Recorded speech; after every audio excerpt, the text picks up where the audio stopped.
হাওরবেষ্টিত হবিগঞ্জের আজমিরীগঞ্জ উপজেলায় প্রতি বছর কালনী ও কুশিয়ারার ভাঙনে নিঃস্ব হচ্ছেন শত শত মানুষ। যুগ যুগ ধরে চলমান নদী ভাঙনে বিলীন হচ্ছে ঘরবাড়ি সহ নানা স্থাপনা।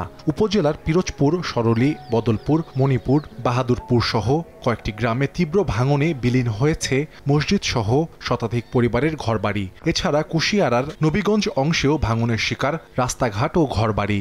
বাড়ির পানি উঠে যা চাষাই না করে ধরে এত অতিরিক্ত ভাঙা ভাঙতেছে, মানে কোয়ার মতো নয়। রাস্তা দিছিল তলে যেতেছে, এখন তো আমরা থাকবার কুলকে নাই। মন্দির ভেঙে নিতে থাকা, ঘর দুয়ার ভালাই দিচ্ছে। এখানে কোনো একটা প্রকল্প আসুক, একটা রোধ করার একটা ব্যবস্থা নেই।